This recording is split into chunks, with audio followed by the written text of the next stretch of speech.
Hello, everybody, and welcome to our webinar today. We're really excited. We have almost 300 registrants for this webinar. So we know this is a hot topic for you guys. We're really excited to have you here. So welcome. We are doing 2025 in review, which is basically we're looking at trends from 2025 and how to apply them to 2026. So the main focus for today is going to be on the lead generation and conversion trends for 2026. So hopefully this can give you some actionable insights to apply in Q4, but also 2026. As you guys come in, I know we already have a bunch of people that are already here, so we're excited to have you here. I would love for you to put in the chat, if you've been to a webinar with me before, you kind of know what's coming up next. I would love for you to put in the chat your name, your company, and what your role is. Would love to we just like to know who we're talking to. If there's a general swing toward one industry or another, we tend to have a pretty good variety, but that's always good to know. And you know what? If you want to put in the chat, I'm trying to think of a good icebreaker question. What are we in? We're in October. Halloween costumes. What was your best Halloween costume? Tell me about it. Curious, want to know about it. If you want to pass on that question, you can as well. But I'm sure you guys have some good ones. While you guys do that, we've got a few for now. We've got Kevin. Kevin is from Ace Cleaning and Restoration Services. We've got Jennifer Ferguson from O'Neill's Tree Service in Clearwater, out of Florida. Great to have you guys here. Keep chatting in where you're from and what your role is in your company. I'm going to go ahead and introduce Hatch, and then I'm going to introduce our speaker.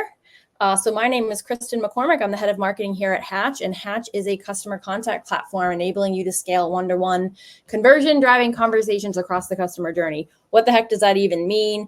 We are an AI company. We are an AI platform. We have AI agents that operate over SMS, voice, and email. But we also empower you to work alongside the AI. So there are AI CSRs and there are human CSRs. The idea is that you can seize every opportunity that comes across your plate, whether that's a new lead or if that's somebody that you already ran an estimate with and you want to follow up with them, or maybe you want to nurture them later on down the line and cross-sell to them. That is what we mean by across the customer journey. And the goal is for you to achieve higher conversion, but without the costs, right? To communicate with customers at every point across the customer journey using best practices is a pretty heavy lift to do with humans alone. So the idea is to increase that conversion with those best practices while also not having to put in the amount of time and money and labor it takes, or a software stack, a Frankenstack we like to call it. So that's my spiel. I'm now going to introduce you to our speaker, Doug, who is from EverConnect, which is also kind of a conglomerate of brands. So Doug, why don't you go ahead and tell us a little bit about yourself and tell us about EverConnect. And I'd love to also have you kind of break down the brands that fall within EverConnect. Yeah, Kristen, thank you so much for having me here today. I appreciate the relationship that we have with Hatch. And I know everybody who's on this call, your time is extremely valuable. So I want to make sure that we use it well today. So I am responsible for partnerships at EverConnect. And you may know us as EverConnect, you may know us as Socius. It's really two sides of our business that focus on pure lead generation. And there's different ways that you can do that. You can focus on building a phenomenal website, best-in-class search engine optimization strategy, traditional paid search, social media. That's the Socius side of our business. EverConnect does performance marketing, which means pay per lead gen, which is why the relationship that we have with Hatch is so successful, because we're covering every part of the customer journey. We take care of the front end, they take care of the back end. And this is why, we are excited to be here with you today and talk about some of the key trends, because I know 2025 from a digital and a lead gen perspective has been a bit of a roller coaster year. And we want to give you some key takeaways that you can think about as you head in or finish up Q4 and head into 2026. Awesome. Excited to have you here, Doug. And I've enjoyed even talking with you backstage and kind of hearing your journey working in partnerships. So excited for this webinar. I'm going to go through some of these people in their Halloween costumes. Jennifer, you wore a Hershey's Kiss. That's great. Welcome, Louisa. Welcome, David, Johnny, J&J Security. A lot of J's there. Austin, you were a bottle of ranch dressing. I think that is fantastic. Who else do we got here? Maggie, you cut out paper ears and taped them all over you when people asked and you said you were all ears. I think that's great. Oh, love it. Patsy, Mark, Vaughn, Joseph, Jay, excited to see you guys here. Let me just see if there's anyone. Jacqueline, you were a little Bo Peep and you made your husband dress as a lamb. Love this. Matt Purcell, serial killer. I'm sure that was a good one. I'm sure you used maybe like cereal boxes or something. Love it. Appreciate you guys all being here. Like we said, we appreciate your time. We want to make the most of it, and we are hoping to add value here. So really quick, how do our products relate? Doug touched on this a little bit earlier, but in essence, EverConnect helps you generate leads across multiple channels. That could be phone leads, it could be social leads, it could be search engine leads, it could be the leads you get from your website because it's an optimized website. So that is the role of EverConnect. And then Hatch, of course, is sort of the communication arm of your CRM that helps you to translate those leads into appointments. And then that's just not the first step. That's not the last step, right? Once you get the appointment, you need to follow up on the appointment. Or maybe they said they wanted to do the appointment, but they ghosted you. So how do you keep following up to get the appointment, to follow up on the estimate, to get that to close, to then nurture them through the whole journey, give them appointment updates? Hatch covers all of that communication piece to give your customers the right experience, which translates into revenue for your business.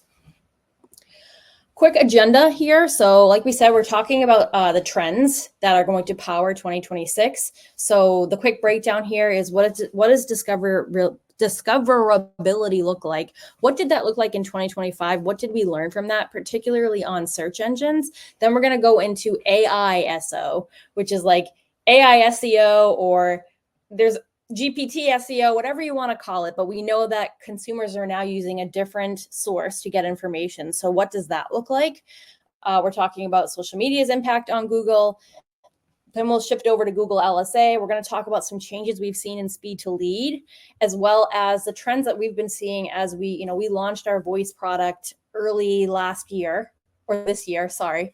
And what are some of the things that we've learned and the trends that we've seen? So as always, we welcome any and all questions that you guys have. You can put them in the chat if they are particularly relevant to what we're talking about, or if it's important to answer them right away. We will answer them as a part of the flow of the webinar because we want you guys to help shape it. But if we don't answer your question right away, we will get to it. We will do a dedicated Q&A section at the end. And also feel free to share your own comments and input. You guys have good information to share with one another. Some of the best webinars are when people interact with each other in the chat. So don't be afraid to add your answers to questions that people are asking. All right, Doug, I'm going to pass it over to you. We're going to talk about discoverability and what that is looking like. This is sort of like the traditional SEO. What is it like on Google, and how is AI impacting that?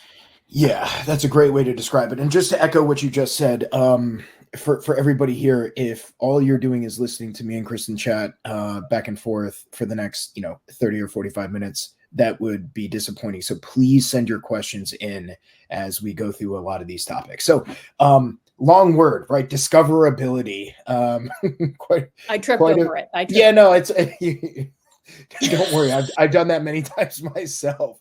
A lot of syllables in that. Having said that, the reason that we're talking about this is the following.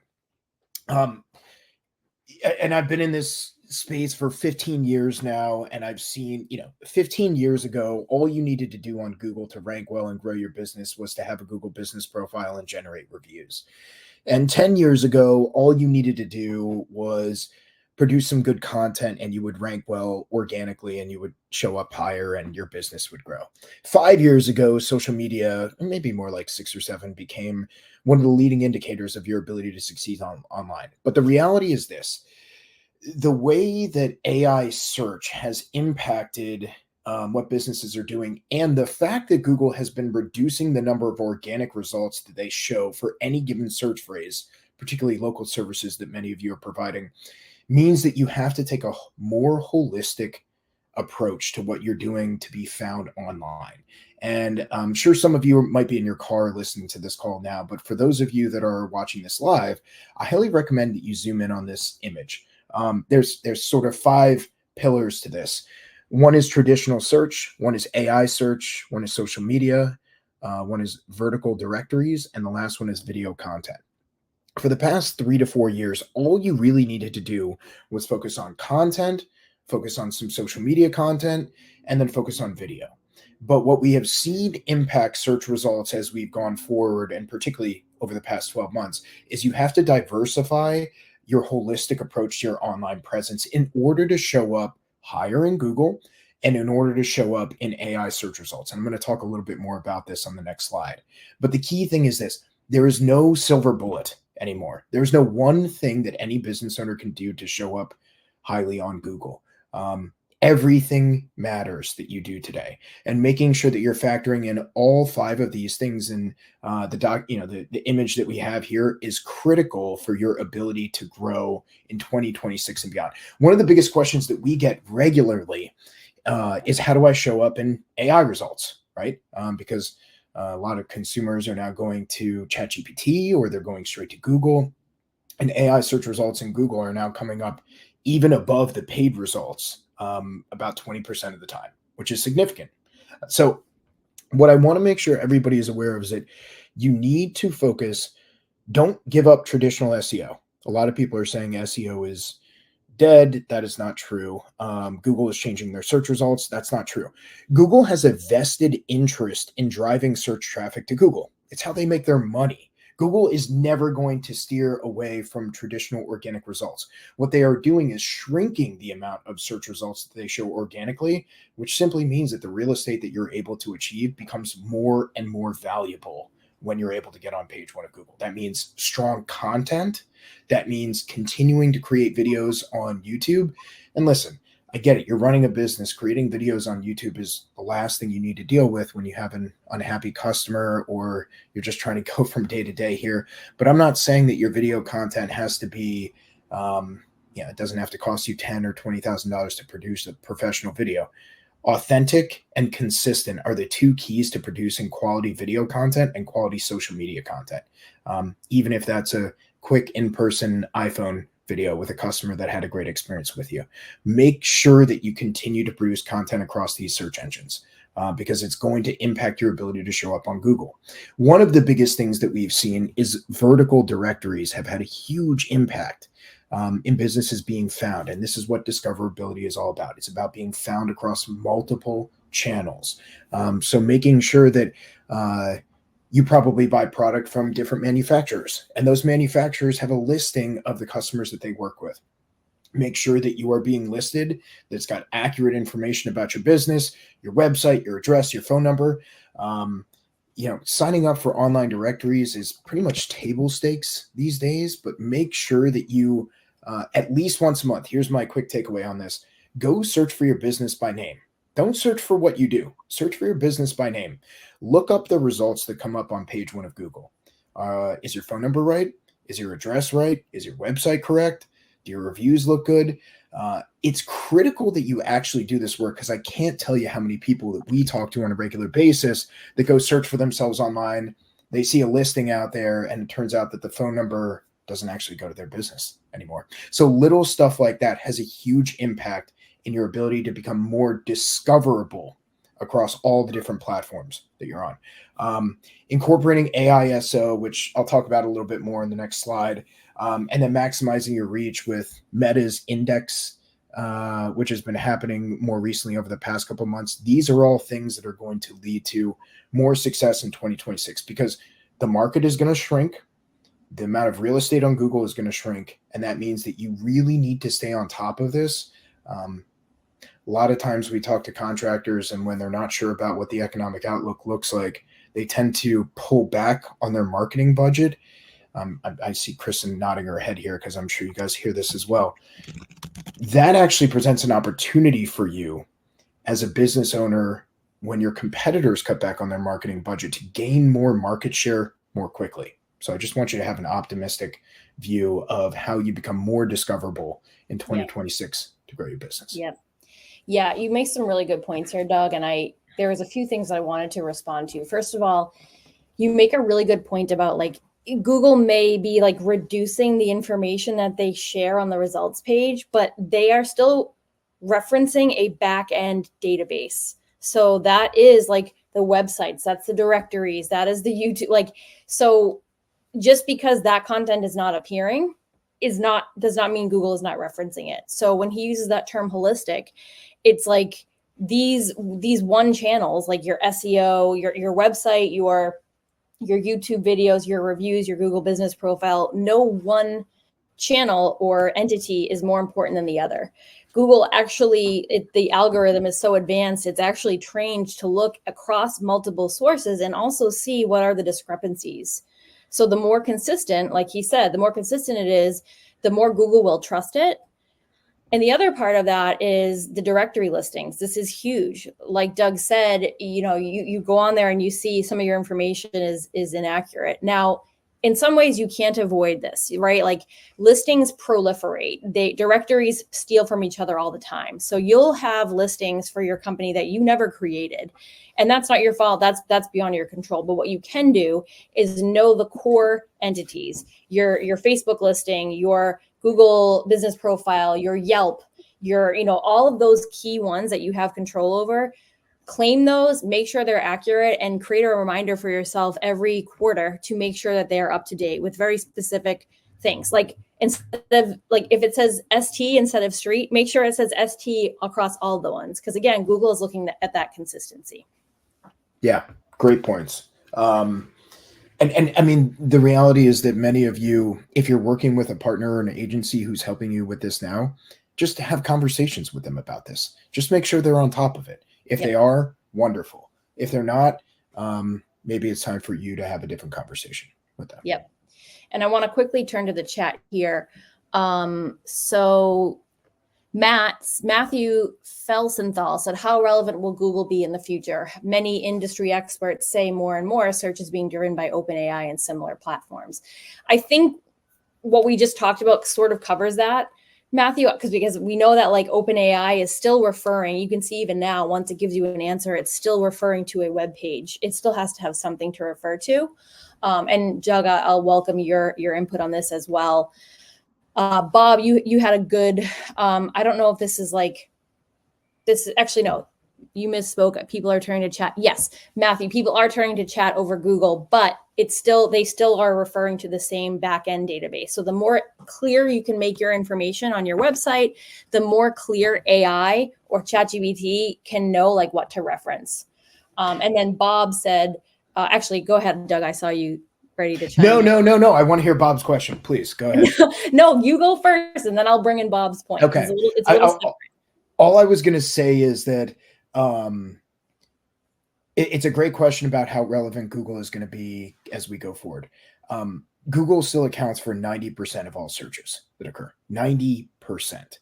That accounts for billions of searches every single day.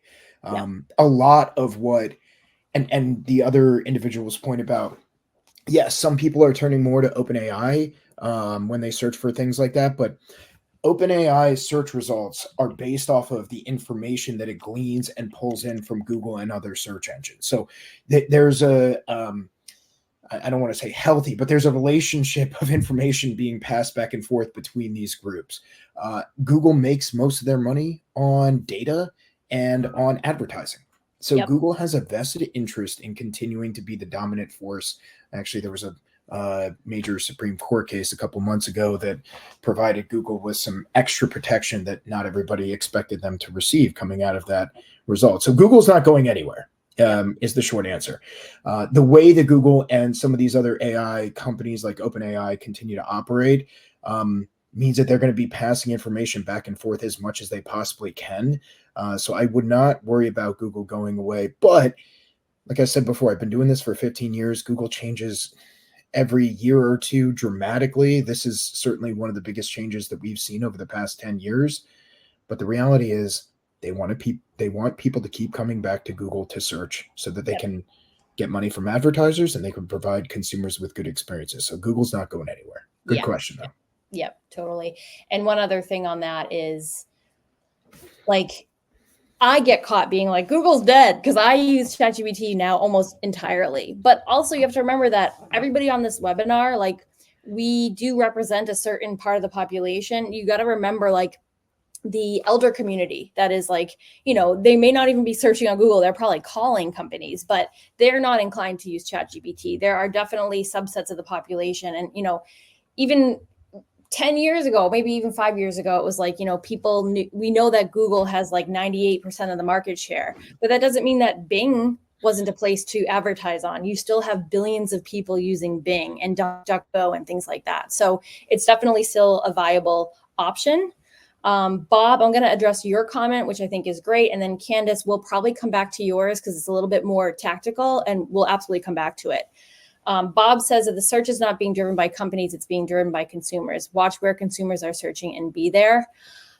I agree with that, Bob, because we know in many ways, or actually in every way, Google search is driven by consumers because things rank. I mean, now like the AI is kind of changing things, which is what this webinar is about. But Google looks at what pages did people click on? How long did they stay on it?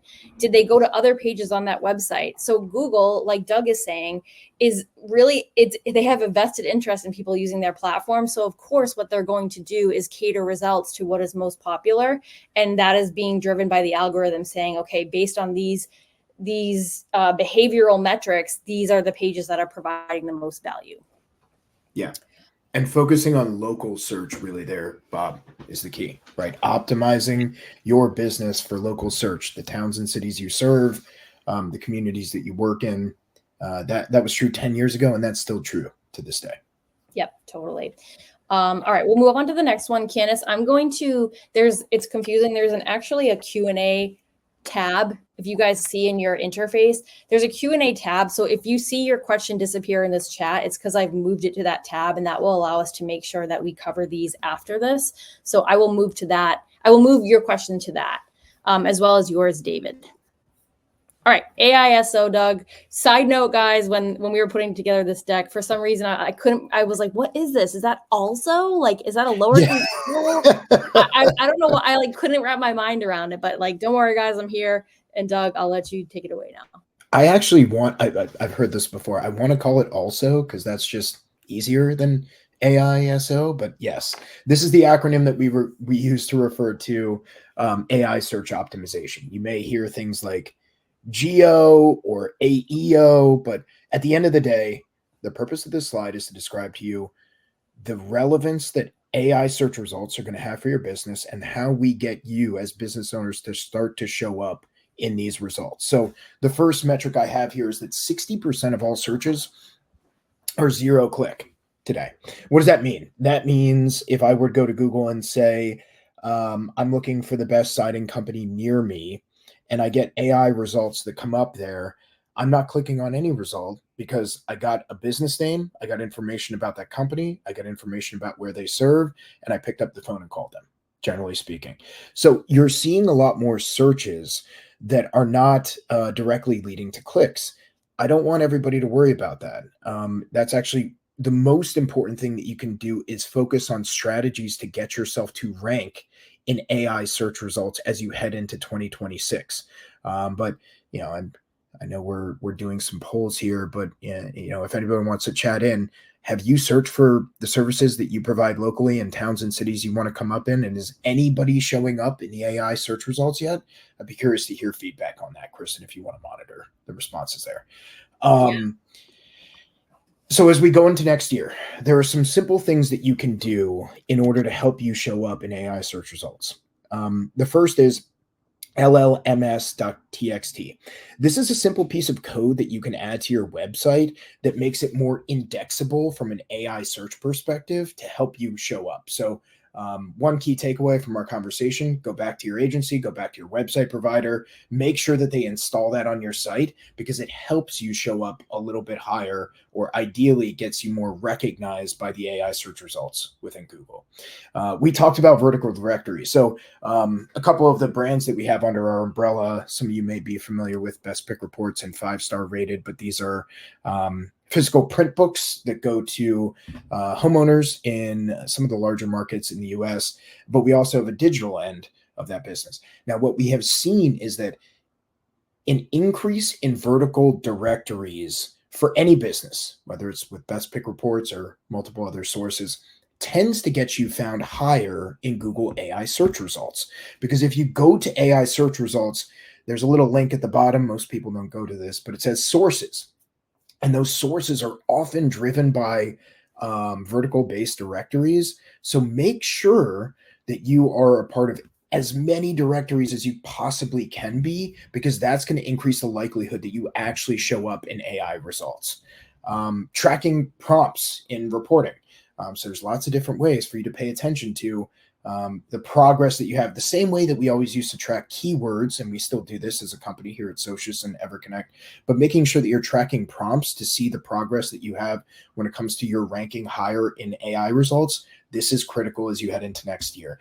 I know you're running businesses. A lot of this might sound a little technical, but make sure if you're not doing this yourself, the agency or partner that you're working with is doing this for you, because the amount of change that we've seen and the impact that it's had on business owners just over the past 6 to 12 months is only going to increase exponentially as you head into 2026.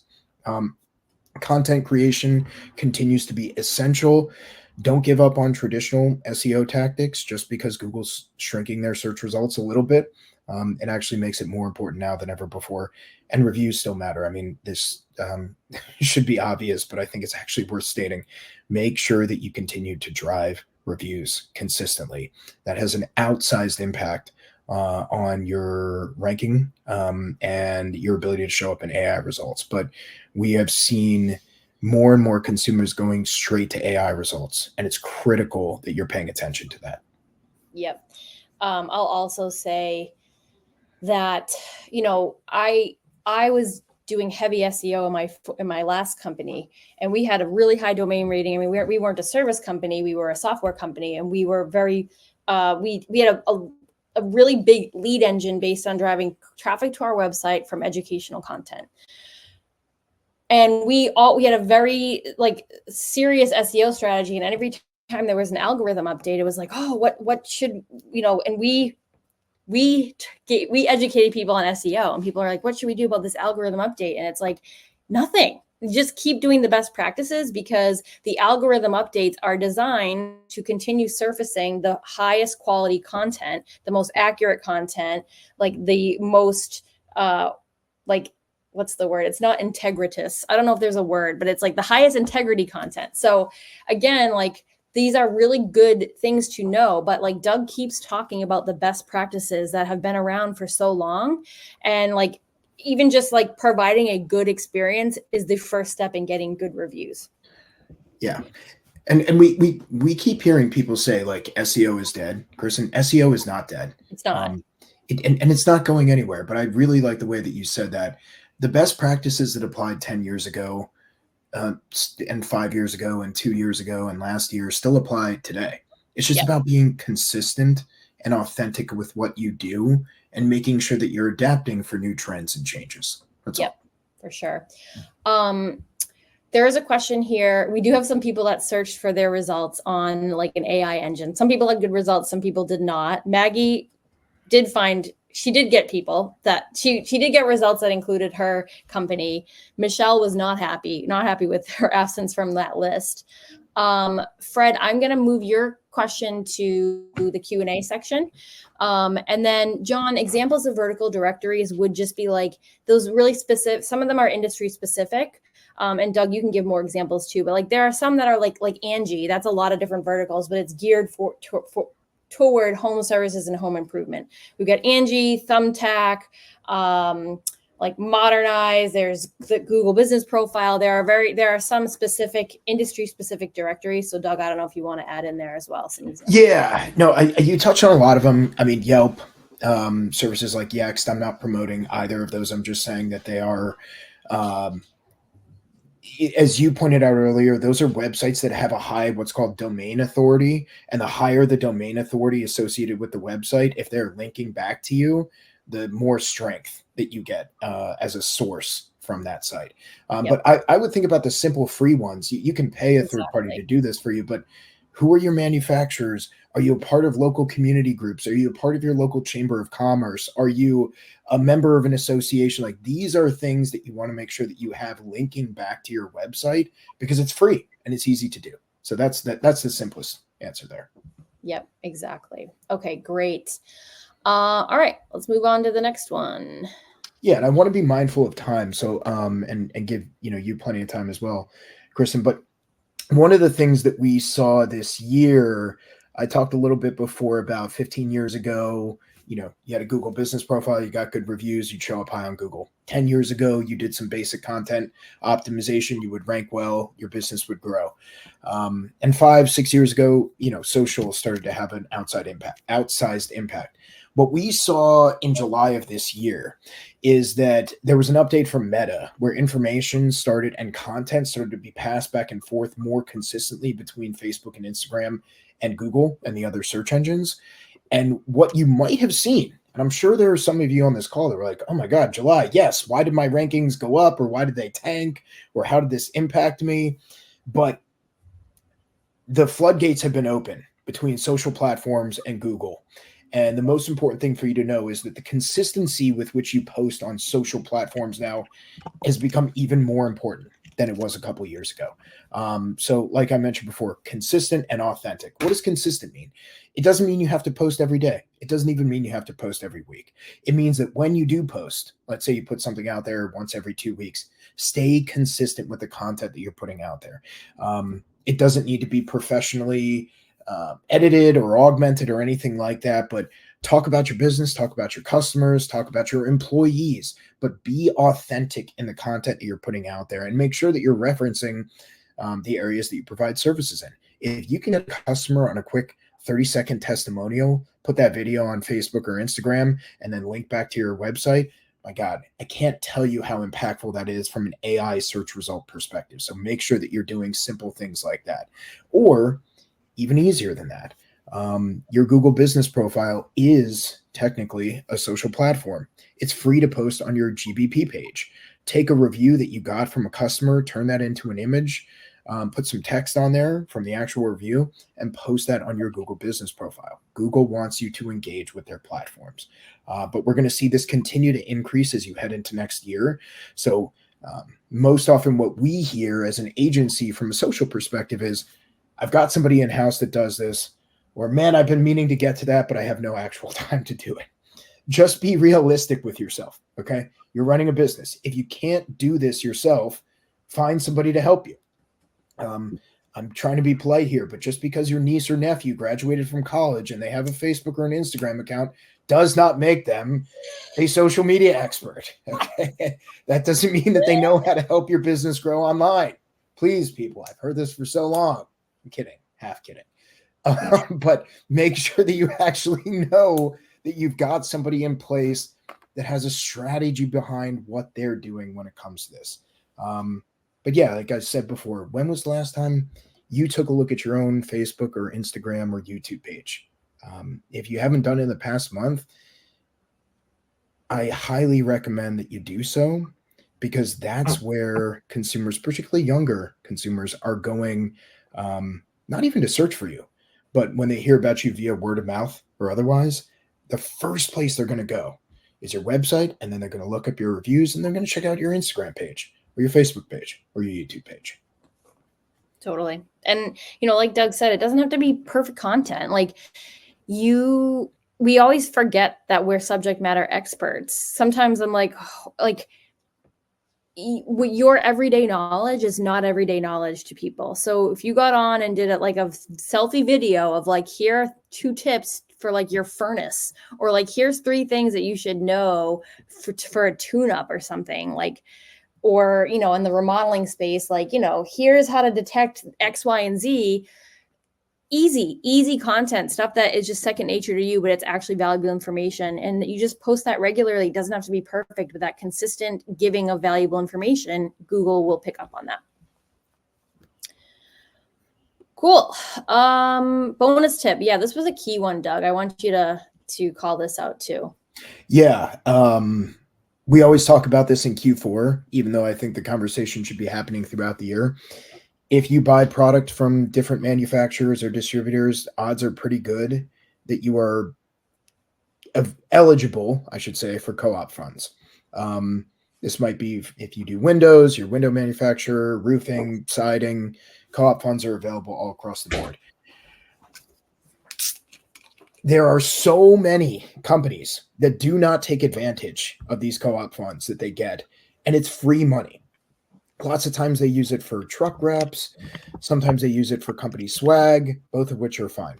But there's no better way for you to allocate your co-op funds than either to drive leads with the services that my group provides, or to convert those leads with what Hatch and Kristen's team end up doing. Use your marketing funds, your co-op funds, to actually grow your business. If you're not sure whether you have co-op funds, go to your local rep. Talk to whoever you buy product from. Talk to the agency you work with, or whoever it might be, so that they can do an investigation on their own. But $100 million plus a year go unused when it comes to co-op funds, and think of it just as a rebate program or a promo campaign. Make sure that you're utilizing them, because most often at the end of the year, those funds expire and then you're starting again fresh next year. So please, please, please look into that more. And if you have questions, feel free to ask me.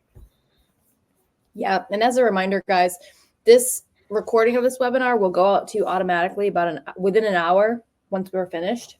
And then we're also going to email you probably early next week with a written recap. So this information will all be here for you. Okay. All right, we're going to switch over. So as we've, that main section was kind of run by Doug, because Doug is EverConnect, and EverConnect helps you to generate leads. So now we're going to switch over more toward like converting those leads. But of course, with Hatch, we still have sort of a lead generation component. So this is kind of a nice segue. Google LSA obviously is a lead gen tool for many, many businesses. It's one of the hottest topics that we cover in our webinars. We always have a lot of people attend for these. And this one kind of trend, this actually started, I think it was like the end of 2024, where Google started making this change to results. And it's not available or visible in every single area. But I will say that if you're not seeing it on desktop, I would check on mobile, and it's there. So the change or the trend is this request a competitive quote feature, where if a person searches HVAC repair, or maybe people won't actually say HVAC, some people are like AC repair or heater or remodeling, we know that Google LSA, those ads appear at the top, usually with a green check mark. On mobile, especially, you will have those options, but then there's an option at the top that says to get competitive quotes. And what happens is when you select on that, you can see that I have a red box around it. When you select that, it says Google will send 4 companies. It will reach out to 4 companies on your behalf to get quotes. So what it's doing is it's kind of mimicking the kind of lead aggregator design here, right? Like if with a resource like Angie, a homeowner will fill out a form and it may give that lead to several companies at once. Google LSA, that was not the case. It was like you pick your business and then you choose to either message that business or call them.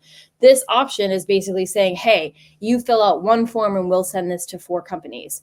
However, it does not let you choose those 4 companies. So we've talked in the past, or you may have learned in the past, about like the 4-pack, which was what you showing up on Google, like the organic Google Maps results. This is sort of like that. It's like, how do you get in that list of 4 companies? But I'm going to sound like a broken record here. I want to reemphasize that the best practices for showing up in that 4-pack or in those 4 curated results are the same as the best practices to optimize your Google business profile and your LSA listing. So make sure you're getting reviews, make sure your information is accurate, make sure you're not like casting too wide of a net. So sometimes people will say like, oh, well, we serve these areas too, because you want to get as many as possible. Stick to exactly the locations that you serve and exactly the services you provide. Stick to the hours that you are able to answer inquiries, and make sure you're getting reviews. And I'll also say one more thing too, is that the quick responses, this is where Hatch really comes in.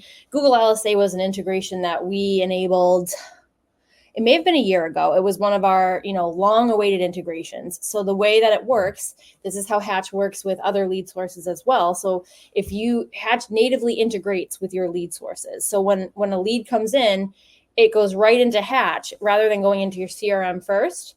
And then because if you wait for it to populate in your CRM, that's an eternity. You need to be reaching out to these leads ASAP. So Hatch integrates with Google LSA, that lead comes in, and then you are automatically reaching out to that lead right away. And then if they're not responding, it's reaching out the next day. It's also reaching out to them over SMS, email, or even like a ringless voicemail. And now with voice and AI enabled, if somebody chooses to call your business, you can also make sure that voice AI is taking that call, especially for after hours and overflow. So I'll pause there because I know, Doug, you also have some really good tips on Google LSA. So I'd love to have you contribute there as well. Yeah, I mean, my number one advice here is if you're not signed up for LSA, what are you waiting for? And I mean that politely. LSA is something that everybody, if you're in a market that you can opt into it, it's free. Let me just start with the most important word here. It costs you nothing to sign up for LSA. You have to go through a background check. And sometimes Google or the third party they use can make that a little bit challenging, but that doesn't mean that you should deviate from that because even though the example that Kristen was talking about here, where it's more of a a competitive style quoting model is relatively new, the clients that we work with that are on LSA, these leads tend to be super high quality, convert really well, and tend to be low cost compared to some of the other more traditional pay-per lead models that are out there. So I just recommend, as is the case with everything on Google, make sure you generate reviews, provide feedback in the platform. We get questions all the time like, how do I show up higher in LSA results? And reviews are a critical piece of that, of course, but making sure that when you do get leads that come through the system, utilize the free platform they give you. Like, this was a lead, this was not a lead, this turned into X amount of dollars. Engage with the platforms because they actually give you a boost in your rankings if you do that. Yep, totally. I know there have been changes this year. Like, you used to be able to like dispute leads. I don't think you can do that anymore. But like Doug said, you can still kind of like rate or disposition them. And that's like that is the feedback. And then I don't know, there used to be like a way in the platform for you to request a review from that customer. Is that still available, Doug? Do you know, or is that gone away with as well? No, I'm pretty sure that's still available because they want to automate that process as much as they possibly can. Because for folks to know, like when you generate a lead through LSA, they want that review to be associated with your LSA. A little different from like what you would call your Google business profile or an organic lead that might come in. They want to be able to say, Jane clicked on this ad, ended up buying, 10 windows and turned into a lifelong customer. So yes, you can solicit or solicit's the wrong word, negative connotation. You can highly recommend that you generate reviews that come in through LSA. Yeah. And Bob, said he agrees that rating leads is crucial, which I would agree with. We do have some webinars too on Google LSA that you guys can find. I can include that in the blog post recap. I'll add links to other resources. I did put a link in the chat to some of the popular home services and home improvement listings. So that will also go in the blog post. And then there was something else that you had said. Oh, notice the common theme Doug keeps saying is like interacting with the Google platform. So like when you use Google's platform to do this, and when you use Google's platform to post, like they want that and they will reward you for you engaging with their tools. Okay. Speed to lead. So we have been beating the speed to lead drum for a long time, and that makes sense, right? Like we know that if, companies typically evolve where they start with their phone call leads, they start with getting calls to their business, and then they start getting, they optimize their website. They start getting more leads from form fills. And then you start reaching out or branching out and saying, I would like to start tapping into some of these paid sources or having a more robust strategy, like we said, about putting together free and paid listings. So the Hatch kind of value proposition for a long time has been speed to lead. We integrate with those lead sources so that when a lead comes in, Hatch detects it right away and starts that outreach. But that is no longer enough. Like speed to outreach is really not enough anymore. And what we found was people were using Hatch and it was great. It was like, oh, now every lead that comes in, we're reaching out with best practices and we're getting 4 times more responses. Great. But now that's creating a new problem. Now we can't keep up with those responses.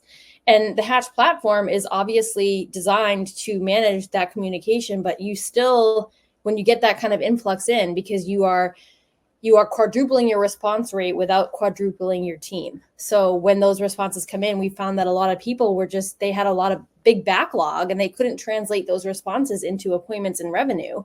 And they were actually churning. They were like, we can't use this platform. So the biggest thing that we began developing, I think at this point now, it's like 2 or 3 years ago, is the AI.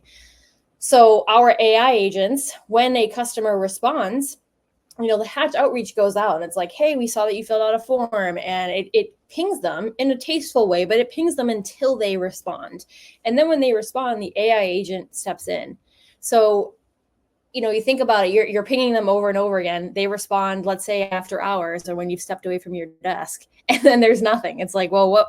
Like, you've been reaching out to me all this time, and they respond, and half the time they respond and you're not there, and then you miss that opportunity because that lead is, they are vetting multiple companies at once, and depending on the lead provider, that lead may have gone to multiple vendors at the same time. So what we're talking about now a lot is not just speed to lead, it's speed to every response. So when they respond, are you responding back right away? And this is what our AI is really good at. It responds in 5 seconds or less, no matter how many conversations it's having at once. They ask the right questions. What people love is how persistent the AI is, right? Like if the conversation drops off, they're like, hey, are you still there? Like, or even over email. Like we had somebody that was like, we closed a deal over email, which is unheard of. Email is like the easiest place for people to just like slowly back out.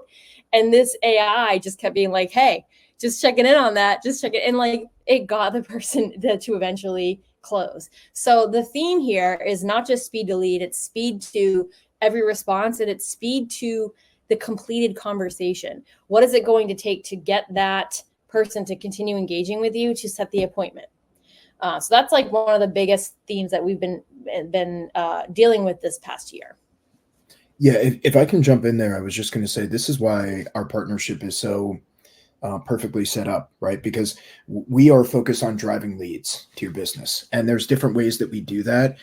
But I can't tell you how many clients that we work with who promise, endlessly that they're gonna answer every call, and they're gonna answer every email, and they're gonna respond instantly. But lo and behold, that doesn't always happen. Utilize the Hatch team to help you do this more effectively, because when I think about what we all do as consumers, we are looking for the quickest possible response. It doesn't even always need to be the best response. It just needs to be a response. Yep. And when you have that engagement quickly, every study that's ever been done on this exponentially increases the likelihood that you close the business when you have something in place to make sure that you're capturing those leads, especially from even a 24/7 perspective, right? Parents get in bed at night and they don't have time because they're putting their kids to sleep, but they've got projects they want to do around the house. What do at 10, 11, 12 o'clock at night? They're looking up the things that they didn't get to the rest of the day. So make sure that you have solutions in place to help you with that.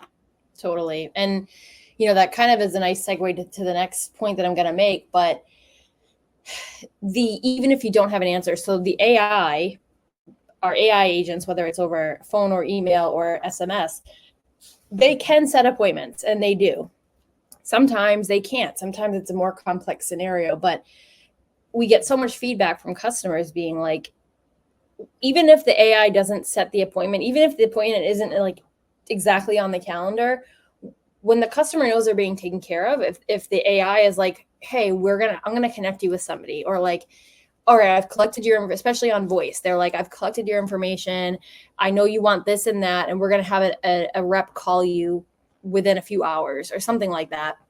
Makes a huge difference. And the amount of people that will stay and be engaged, rather than like, if they leave a voicemail, they have no idea, like, is somebody going to call me back? Like, it makes a big difference. All right. These were just some charts I'm going to skip over. I'm going to go over this pretty quickly and then we can go to these questions because I do see some more questions in here. So voice, again, you've heard me talk about this a few times now. This was something we added on. So we started off with SMS AI and email AI. Now we're moving on to voice AI. And a few things that I want to point out, and this isn't necessarily just, it's kind of like best practices or things to think about as you are considering voice. Bob just said in the chat, get on board with AI after hours phone answering. This is huge. People, the biggest trend that we're seeing is like AI voice is still early. We're developing our product. There's plenty of feedback. I mean, sometimes it nails it and sometimes it doesn't. And that's because in the industry, AI voice is still pretty early. So we know that there are a lot of people that are considering it and they want to do it. And they're a little hesitant, and for the right reasons. But what we're finding is most people are like, I was a little hesitant at first, but it was better than the alternatives. Because right now, after hours and overflow is either just not getting addressed. People are leaving a voicemail and that's just like a black hole. Or companies are using after hours third-party services, which those tend to be pretty expensive. And you can give them a detailed script of what you want them to say. But at the end of the day, they probably have a sheet of like 10 scripts from the 10 companies that they're working with. And it's really hard for them to stay kind of on brand with what you want them to say. So this isn't necessarily, of course, like I'm pro AI, but like what people are finding is that they can put a very detailed script into this AI bot's brain, and the AI does a really good job at listening to those instructions. And of course, like you can't, it's not just like let me give it a script and then it's ready to go. You kind of have to launch it and you have to watch it interact with customers, and it's going to trip up a little bit, but the base product that comes out is pretty good. And then you go from there. You're like, okay, I need you to pronounce things this way, or I need you to ask this clarifying question. But that's the beauty of it, is like you really only have to tell it once and it listens.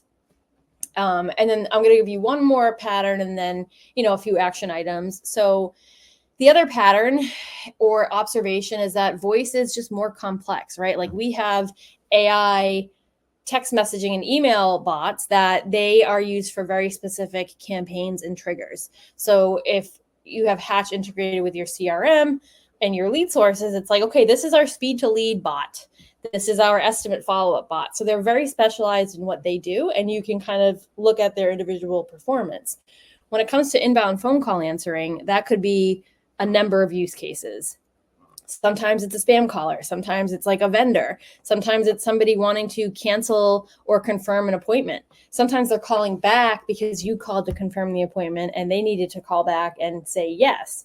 Sometimes they're looking for a new service. Sometimes they have an emergency repair. So, what we've learned is building that into the template for what the bot should say. It's going to account for those use cases. But the action item for you guys is if you're considering AI, voice AI, whether you're using Hatch or some other vendor, make sure that you are really thinking through what is that script, what are the best practices, what is the script, and what are your edge cases. And the other thing would be start small, right? Like start just with after hours, see how that goes. Maybe start with after hour leads from one specific lead source, see how that goes. Make sure you have enough volume so that you can observe, right? If you have a lead source, if you choose your lowest volume lead source and you have 2 calls and 1 call goes well and 1 call does not go well, you cannot say that the bot is wrong 50% of the time. That's just too small of a sample size. So go with a small enough lead source and make sure you have enough data and work with it that way. And then if that works, then you can expand to other lead sources. If that works, you can expand to other use cases like overflow. And if that starts working well, you can then expand out to, okay, maybe this AI can start handling calls during hours, even when staff is available, to alleviate the burdens that they're facing. So that is my tips on voice AI. Doug, did you have anything you wanted to add there? No, I was just gonna back you up 100%. I agree. I mean, everybody, when you call your healthcare provider today, or your doctor's office, or your dental office, or whatever the case may be, I would bet that 90% of you are running into AI at some point when you're having those conversations. the capabilities that Hatch has and the other, options that are out there, but particularly with Hatch, are going to explode exponentially over the next couple of years. If you're not doing this now, you're going to be doing it very soon, because I promise that your competitors are either already doing it or on the cusp of doing it. Like Kristen said, the key is tweaking and adjusting that messaging and the prompts that you put in, because let's think about how we use ChatGPT today. Very rarely is the first response you get the one that you actually go with. It requires proper prompting. It requires context. Context is one of the most complicated things that AI is actually getting exponentially better at understanding. And voice is playing a huge part in this. So make sure that you're following her steps here, because, I see we got a question from Matt about if we're getting inundated with 10 LSA leads in 2 minutes. Like, this is a great example of where AI can come in and actually fill the gap and assist you as quickly as possible. So that's just my 2 cents. For sure. And I just thought of one more tip too. What we have found is, obviously, like, AI can sound very human sounding, but everybody can tell what an AI is, right? They're always super cheerful, and that's great, right? Because they're never have a bad day, and like, you will always be like in their good graces. Like, you could be like yelling at it, it would be like, "Thank you so much for that feedback." I would be like, whatever.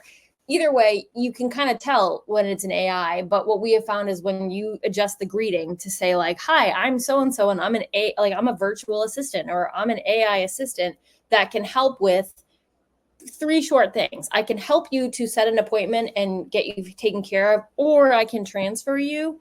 That automatically takes the edge off for people, because they're like, okay, they're not trying to hide that they're an AI, and this agent can probably help me with things. And so then that kind of invites them to like engage with the AI. And people have found, our customers have found that they have better results that way. And then, of course, you can set your bailout rules. Like, if they say, "I want to talk to a rep," okay, we are happy to transfer you to a representative. In order to do that, can I get your information? Again, that's still taking the burden or taking time off of the human rep's plate, where the AI can capture their contact information, the problem that they're facing, gather that information, transfer them, and give them a little AI readout of the issue that they're experiencing. All right, we've got 3 minutes left before, I know we're not going to get to all these questions, so I do apologize, but we will, when we send out the email with the recap, you will have my email address. And so any questions that you had that didn't get answered, feel free to respond to the email. I'll answer what I can, and whatever I can't answer, I will pass on to Doug. And then before we get into the questions, I do want to launch this poll. So you should see on your screen now, you have 4 options, actually. If you want to talk to any one of us, whether you're a customer that has yet to use one of our services, or maybe you're an existing customer, but you are like, "I really need to talk to somebody about this." Maybe you want to optimize your account with EverConnect, or maybe you want to optimize your Hatch account. Whatever it is, there are options there to choose if you want to talk to Hatch, EverConnect, Socius, or all 3. And we will have your name. The webinar program will capture your name, and then we will have somebody reach out to you to get you taken care of. So there's that. All right, we've got 2 minutes. Let's kind of power through some questions here. Candace wants to know, Doug, if you have multiple regions or territories, do those separate listings negatively impact your search results? No, it's a great question. I'm sorry, Kristen, could you jump to the next slide real quick? I just want to make sure everybody was able to see that. Oh, yes. I also QR forgot code. about the bundle. Yeah, please. Yes. So we have a bundled service. It's all self-explanatory here, because we work so closely together with everybody. The thing you see here, the QR code, we run free audits for everybody. Just know where you rank, know how you're performing. We use a tool for this. It's meant to be completely objective, but highly recommend everybody does that as they head into next year. At a minimum, you get to see how you're showing up, and you can hold your partner accountable. So getting back to the question you asked, having multiple locations does not impact your ability to show up organically. So when you have multiple locations, as long as you have Google business profiles associated with those locations, that's going to impact local from a maps perspective. But make sure that on your website, you have content that accurately reflects all those local locations, so you're showing up organically to impact there as well. Hopefully that answers the question. Yep, that's great. And yeah, I did forget this slide. The other thing I want to call out on this slide is, so the QR code will get you like a little audit that EverConnect will provide for you. And then also, if you are interested in Hatch and EverConnect, EverConnect will take off $500 off of your bill for the first 3 months. So essentially you're saving $1,500. So that is another offer. Again, you can choose in the poll whether if you want somebody to reach out to you for that. If you do get in touch with somebody, feel free to mention that again.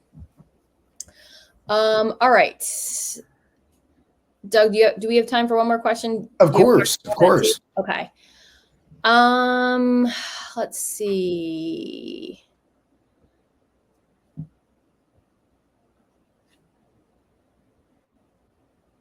Related to LSA ads, is there any method to get leads spaced out more? It seems the higher budget we go, the leads all just come in at one time, and we end up struggling to respond timely to 10 leads in 2 minutes.